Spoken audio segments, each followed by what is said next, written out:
Shem on Karnataka government. ಸೌಜನ್ಯಗೆ ನ್ಯಾಯ ಸಿಕ್ಕುತ್ತಾ? ಅದು ನೀವು ನಂಬಿದ್ದೀರಾ? ನಾನಂತೂ ನಂಬಿಲ್ಲ. ಫಸ್ಟ್ ಆಫ್ ಆಲ್, ಸೌಜನ್ಯಗೆ ಯಾಕೆ ನ್ಯಾಯ ಸಿಗಬೇಕು? ನಿಜವಾಗ್ಲೂ ನೀವು ಹೇಳ್ದ ಹಾಗೆ ಸೌಜನ್ಯನ ಆ ರೀತಿ ಹತ್ಯೆ ಮಾಡಿದವರು ಈ ದೊಡ್ಡ ವ್ಯಕ್ತಿಗಳೇನಾ? ಅದು ಹೆಂಗ್ರಿ ಭೀಮಾ ಬಂದು ಹೇಳಿದ ತಕ್ಷಣ ಹೌದು ದೊಡ್ಡವರೇ ಆರೋಪಿಗಳು ಅಂತ ಹೆಂಗ್ರಿ ನಂಬಕ್ಕಾಗುತ್ತೆ? ಯಾರಿಗ್ ಗೊತ್ತು, ಭೀಮನೇ ಮಾಡಿರ್ಬೋದಲ್ಲ.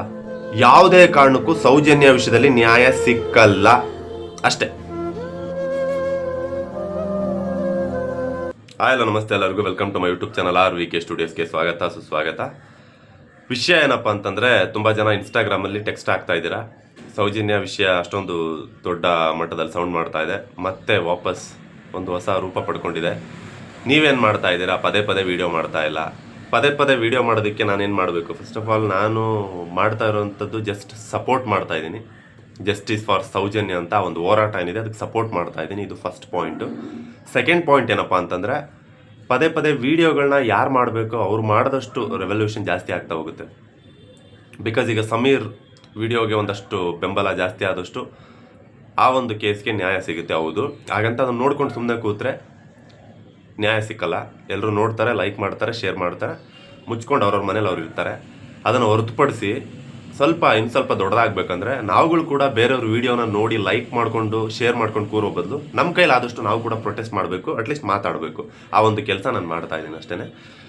ಇದಾದಮೇಲೆ ಈಗ ವಿಷಯಕ್ಕೆ ಬರೋದಾದರೆ, ನಾನು ಆಲ್ರೆಡಿ ಒಂದು 3 days ಬ್ಯಾಕ್ ಅನ್ಕೊತೀನಿ, ಮೇ ಬಿ ಒಂದು 3-4 days ಬ್ಯಾಕು ನಾನು ಸೌಜನ್ಯ ಬಗ್ಗೆ ವೀಡಿಯೋ ಮಾಡಿದ್ದೆ. ತುಂಬ ಜನ ನೋಡದೇ ಇರೋರು ನೋಡಿ.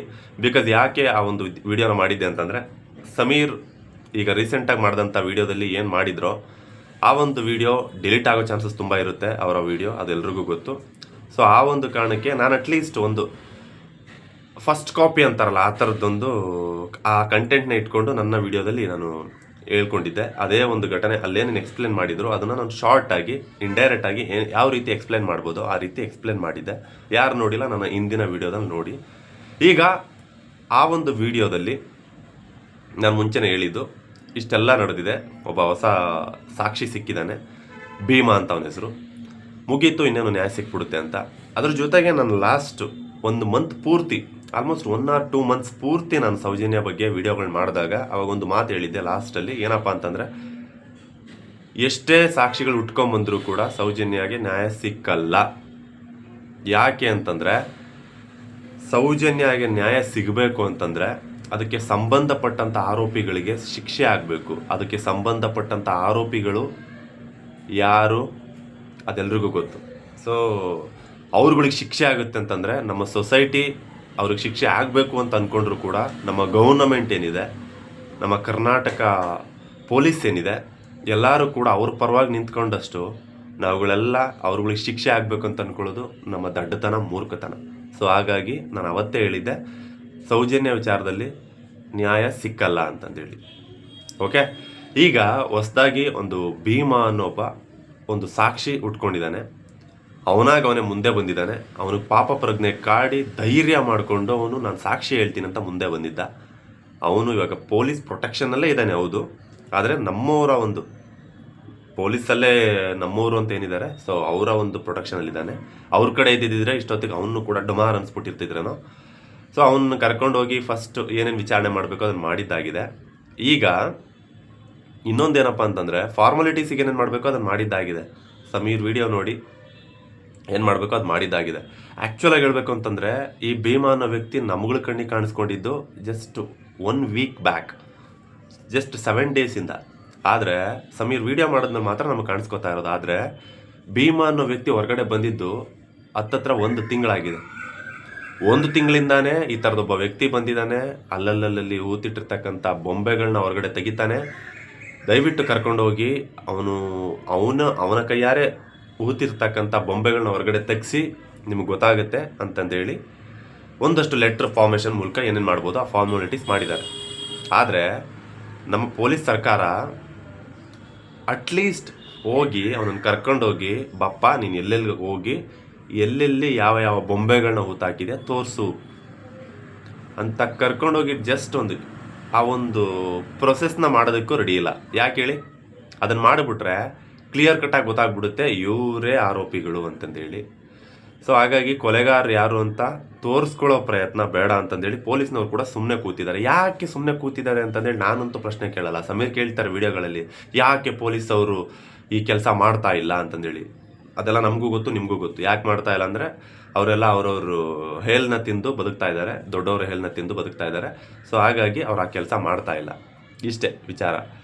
ಸೊ ಈಗ ಇತ್ತೀಚೆಗೆ ಬಂದಂಥ ಒಂದು ವಿಡಿಯೋದಲ್ಲಿ ಇನ್ನೊಂದು ವಿಷಯ ಕೂಡ ಗೊತ್ತಾಯಿತು. ಏನಪ್ಪ ಅಂತಂದರೆ, ಯಾಕೆ ಅವರು ಹೋಗಿ ಚೆಕ್ ಮಾಡ್ತಾ ಇಲ್ಲ ಭೀಮನ್ನ ಕರ್ಕೊಂಡು ಹೋಗಿ ಅಂತಂದರೆ, ಇತ್ತೀಚೆಗೇನೋ ಆ ದೊಡ್ಡ ವ್ಯಕ್ತಿ ಅವರ ತಮ್ಮ ಒಬ್ಬರು ಹೋಗಿ ಹೋಮ್ ಮಿನಿಸ್ಟರ್ ಮೀಟ್ ಆಗಿದ್ರಂತೆ. ಸೊ ಹೋಮ್ ಮಿನಿಸ್ಟರ್ ಮೀಟಿಂಗಲ್ಲಿ ಏನೇನಾಗಿದೆ ಗೊತ್ತಿಲ್ಲ. ಸೊ ಹಾಗಾಗಿ ತುಂಬ ಸ್ಟ್ರಿಕ್ಟ್ ಆಗಿದೆ. ಪೊಲೀಸ್ನವರು ಪಾಪ ದೊಡ್ಡವ್ರ ಮಾತು ಕೇಳಬೇಕಲ್ಲ, ಯಾವತ್ತಿದ್ರೂ ದೊಡ್ಡವ್ರದೇ ನಡೆಯುತ್ತೆ, ಚಿಕ್ಕವ್ರ ಮಾತಿಗೆ ಬೆಲೆ ಇರಲ್ಲ. ನ್ಯಾಯ ಅನ್ಯಾಯ ಅದು ಸೆಕೆಂಡ್ರಿ, ಧರ್ಮ ಕರ್ಮ ಅದು ಕೂಡ ಸೆಕೆಂಡ್ರಿ. ಬಟ್ ನಡಿಬೇಕಾಗಿರೋದೇನು ದೊಡ್ಡಿರೋರ್ದು ದೊಡ್ಡವ್ರದ್ದು. ಸೊ ಅವ್ರ ಮಾತುಗಳು ನಡೀತವೆ, ಈಗ ನಡೀತಾ ಇರೋದು ಅದೇನೆ.